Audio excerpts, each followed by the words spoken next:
लोमड़ी और सारस की कहानी। एक समय की बात है, एक जंगल में एक लोमड़ी रहती थी। उसी जंगल में एक बड़ा सा तालाब भी था जिसमें सारस रहता था। लोमड़ी अक्सर तालाब में पानी पीने जाती थी और धीरे धीरे लोमड़ी और सारस में दोस्ती हो गई। लोमड़ी और सारस अधिकांश समय साथ में बिताने लगे। लोमड़ी बहुत चालाक थी और अपनी चतुराई से जंगल के दूसरे जानवरों को मूर्ख बना देती थी, जबकि सारस बहुत सीधा साधा था और जंगल के दूसरे जानवरों के प्रति उसका व्यवहार बहुत ही अच्छा था। लोमड़ी और सारस में अक्सर हल्का फुल्का हंसी मजाक होता रहता था। एक दिन लोमड़ी के दिमाग में सारस को बेवकूफ बनाने की बात आई। वह सारस के पास गई और बोली, मित्र, मैं तुम्हें अपने घर भोजन का निमंत्रण देने आई हूँ। कल दोपहर तुम मेरे घर भोजन के लिए अवश्य आना। सारस सीधा साधा था। उसने बिना कुछ सोचे समझे हाँ कह दी और दूसरे दिन समय से लोमड़ी के घर पहुंच गया। लोमड़ी ने भी सारस की बहुत आवभगत की और उसे एक अच्छे से आसन पर बैठाया। लोमड़ी बोली, मित्र, आज मैंने बहुत मेहनत करके बड़ी ही स्वादिष्ट खीर बनाई है। मुझे उम्मीद है खीर तुम्हें पसंद आएगी। इतना कहकर लोमड़ी खीर लेकर आ गई और चौड़े बर्तनों में खीर परोस दी। चौड़े बर्तनों में लोमड़ी तो खीर अच्छी तरह से खा पा रही थी, किंतु बर्तन चौड़ा होने के कारण सारस अपनी चोंच से खीर नहीं खा पा रहा था। कुछ ही देर में लोमड़ी ने सारी खीर चट कर दी और सारस देखता ही रह गया।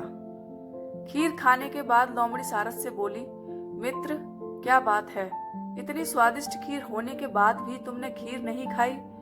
सारस लोमड़ी की सारी चाल समझ गया था। सारस बोला, नहीं नहीं, आज मुझे भूख नहीं है। इतना कहकर सारस वहां से चला गया। लोमड़ी के घर से जाने के बाद सारस अपने आप को बहुत अपमानित महसूस कर रहा था और किसी भी तरह लोमड़ी से अपना बदला लेना चाहता था। सारस दिन भर यही सोचता रहा कि किस तरह लोमड़ी से अपना बदला लूं। तभी उसे एक उपाय सूझा। वह लोमड़ी के पास गया और बोला, बहन लोमड़ी, मैं तुम्हारे यहाँ दावत खा चुका हूँ, अब मेरी बारी है। मैं भी तुम्हें अपने यहाँ भोजन का निमंत्रण देने आया हूँ। तुम्हें कल दोपहर में मेरे घर भोजन के लिए आना होगा। लोमड़ी ने झट से सारस का आमंत्रण स्वीकार कर लिया और दूसरे दिन लोमड़ी समय से सारस के घर पहुंच गई। सारस ने भी भोजन में खीर बनाई। कुछ देर बाद सारस लंबी सुराहीदार बर्तन में खीर परोसकर ले आया। पतले मुंह वाले बर्तन में सारस तो आसानी से अपनी चोंच से खीर खा पा रहा था, किंतु लोमड़ी का मुंह खीर तक नहीं पहुंच पा रहा था। कुछ देर बाद सारस ने सारी खीर खत्म कर दी, किंतु लोमड़ी अभी तक बिना खीर खाए ही बैठी थी।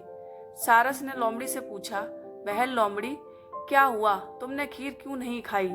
क्या खीर अच्छी नहीं बनी है? लोमड़ी समझ गई थी कि सारस अपने अपमान का बदला ले रहा है और लोमड़ी को अपनी गलती का एहसास हुआ। लोमड़ी सारस से बोली, आज मुझे भूख नहीं है।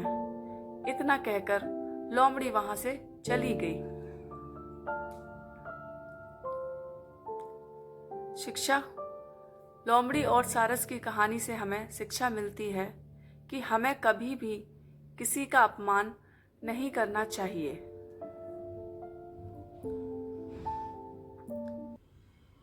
तो फ्रेंड्स, वीडियो अच्छी लगी हो तो लाइक करना और प्लीज़ मेरे चैनल को सब्सक्राइब करना। Thank you.